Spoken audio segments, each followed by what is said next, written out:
Assalamualaikum, selamat sore, salam literasi. Seperti biasa ini pulang kantor, kita ngobrol sendiri.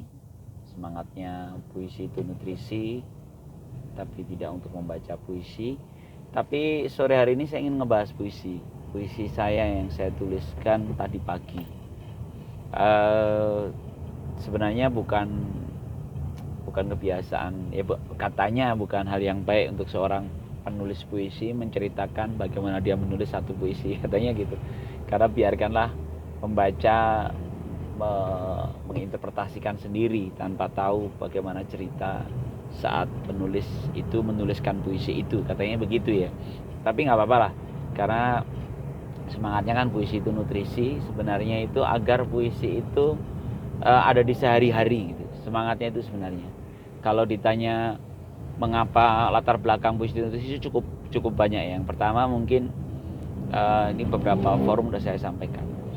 Pertama karena ada beberapa perjalanan seorang pemuisi itu, ketika di satu titik dia mulai serius belajar tentang bentuk ya. Jadi puisi itu kan selain isi dia bentuk ya, bentuk puisi itu, maka dia harus belajar tentang hal-hal di dalam puisi secara teori gitu ya, misalnya kayak majas gitu, terus rima dan sebagainya. Nah, ketika dia mulai menyentuh titik itu, terkadang ada potensi, ini beberapa para penulis yang gagal itu pas di titik ini dia akhirnya merasa dia tidak bisa menulis puisi, lalu dia berhenti menulis. Dan menurut saya ini bisa disiasati dengan memahami puisi sebagai satu nutrisi. Jadi bukan sekedar sebuah karya yang keren gitu, yang ditulis yang diawang-awang gitu, adilum, tapi puisi itu sebenarnya seperti nutrisi, sederhana saja, semua akan mengkonsumsi itu gitu, sehingga akhirnya menganggap puisi itu ada di sehari-hari. Jadi semangat saya puisi nutrisi salah satunya itu, agar teman-teman yang mulai mengenal puisi tidak memposisikan puisi menjadi sesuatu yang luar biasa, lalu justru akhirnya menakutkan, lalu menganggap kita semua tidak bisa berinteraksi dengan puisi dengan baik gitu ya. Karena itu ya udah, nikmati aja lah, ngalir saja, karena dia nutrisi maka dia ada di sehari-hari. Itu yang pertama. Sebenarnya ada lagi yang kedua, yaitu tentang bagaimana puisi itu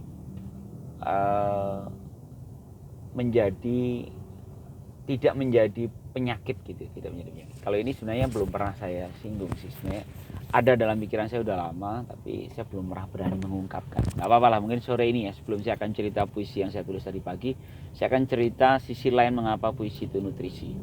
Yaitu saya pernah menonton satu film, Dead Poets Society.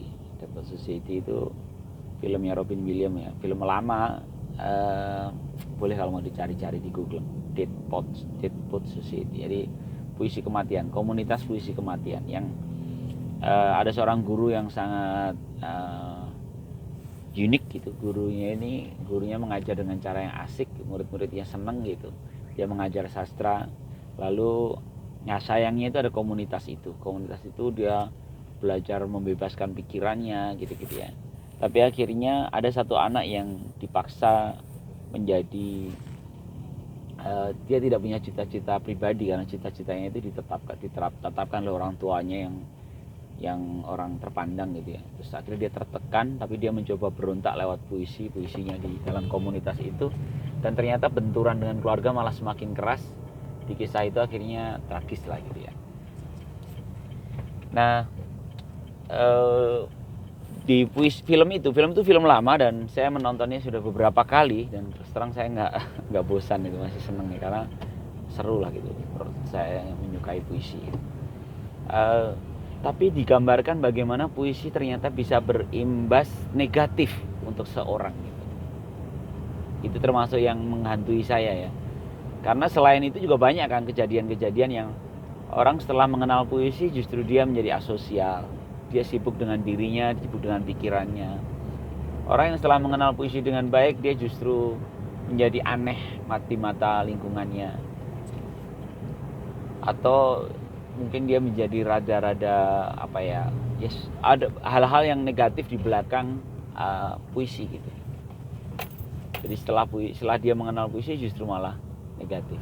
Nah itulah yang terus terang membebani saya, salah satunya yang membebani saya. Selain tadi kalau puisi itu ketika tahu puisi bentuknya agak susah gitu ya, menulis puisi itu bukan hal yang mudah. Ternyata banyak orang yang merasa bisa menulis puisi ketika dilempar ke satu kelas gitu, tiba-tiba dia merasa bahwa aduh belum apa-apa, ternyata puisi saya ini nggak ada majasnya, nggak ada rimanya, nggak ada kuatnya, terlalu sederhana, tidak ada hentakannya, tidak ada ledakannya gitu. Akhirnya dia berhenti menulis gitu. Itu yang pertama. Yang kedua, bagaimana puisi ketika dia terlalu dalam dia justru merusak kehidupan pribadinya gitu. Karena itu saya berharap puisi itu nutrisi itu adalah bagaimana puisi itu selain dia ringan bisa dikonsumsi sehari-hari, dia itu menumbuhkan, dia menambah sesuatu yang positif dalam dirinya gitu. Ketika puisi itu membuat runyam gitu, ya jangan berarti gitu. Contoh ini pernah menjadi satu pertengkaran, bukan pertengkaran ya, sebuah diskusi gitu dengan beberapa teman di komunitas ketika saya bicara tentang puisi cinta gitu. Puisi cinta itu nanti hasilnya justru negatif katanya, karena cinta itu akhirnya jadi menutup. Ketika cinta itu menutup gitu, membuat dia tersekat gitu, akhirnya dia justru malah puisinya menjadi puisi yang posesif, puisi yang mendorong jadi psikopat gitu loh. Psikopat.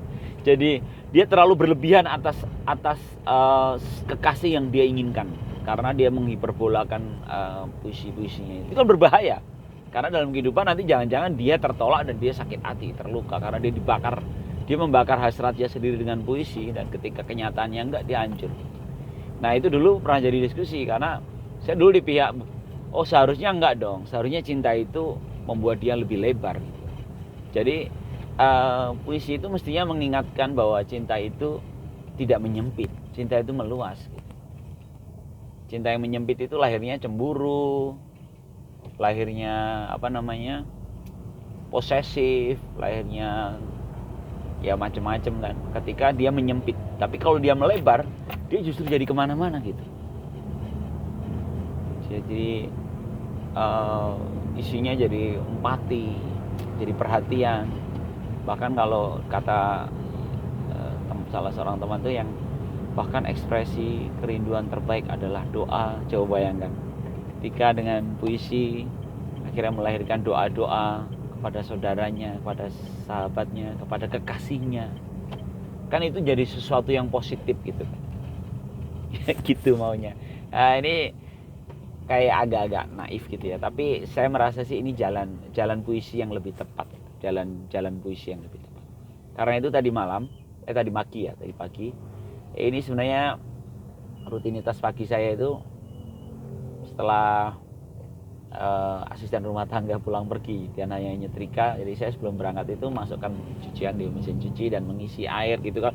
Suasana ritual pagi yang saya mendengar keran air menyala gitu. Sebenarnya ini sederhana ya, tapi kalau mau nulis puisi itu kan menangkap suasana-suasana puitik. Saya menangkap suasana puitik dari keran air yang menyala itu. Suara gemericik air keran itu ke ember atau ke bak atau ke mesin cuci, itu tuh menimbulkan sensasi. Kalau saya menyebutnya bahwa suara keran yang mengalirkan kenyataan. Jadi pagi itu seperti suasana pagi itu kan mengantarkan kita pada kenyataan, membangunkan kita dari mimpi kita, dari tidur kita, menuju ke satu kenyataan yang harus kita hadapi. Berupa apa? Ya tugas ke kantor misalnya. Makanya saya bilang air itu mengalir. Jadi saya menuliskan tentang pagi dengan mimpi. Jadi pagi itu menawarkan kenyataan yang harusnya saya harus meninggalkan, menyudahi mimpi saya gitu. Lalu saya buat tanda tanya di akhir bait pertama itu dengan apakah yang nanti itu pun mimpi gitu. Apakah yang nanti itu bukan mimpi gitu. Seolah-olah kalau kenyataan terus bukan mimpi. Emang iya gitu. Maksudnya kalau kita perdalam, bukankah dalam kehidupan kita ini pun jangan-jangan ini mimpi? Karena kenyataan yang sebenarnya justru setelah kita mati misalnya. Itu kan jadi seru ya, di situ puitik, menurut saya puitik. Itu bait pertama. Bait kedua, justru saya menuliskan tentang harapan atas siang. Jadi puisi itu menimbulkan harapan atas siang. Tapi pertanyaannya itu, emang iya gitu? Emang nanti kamu masih ketemu siang? Saya colek dengan satu kalimat, siapa yang tahu kapan dunia diakhiri? Nggak ada yang tahu. Jadi kalau dunia diakhiri sebelum siang tiba, maka nggak ada siang. Lalu saya tuliskan, orang-orang itu bergegas hanya untuk menuju ketidakpastian. Jadi sebenarnya kita itu hanya menuju ketidakpastian. Saya tutup dengan satu baris kalimat di bait kedua itu. Ini sebenarnya pilihan diksi yang berani, tapi saya beranikan saya tulis. Rencana dan bencana sama saja. Rencana ini wilayah manusia merencana. Tapi saat bencana itu kan force majeure, sesuatu yang di luar dugaan. Sama aja. Kita nggak tahu. Nah, dengan tadinya saya mau tutup di bait kedua itu ya, tapi itu bukan kata penutup yang sehat menurut saya, karena itu kan seperti kalau gitu ngapain rencana sesuatu dong? Ngapain kita berencana sesuatu? Toh ada bencana dan itu sama aja. Mendingan kita ikuti aja arus gitu misalnya. Seolah-olah itu puisi saya akan mengajak dalam pikiran ke sana gitu.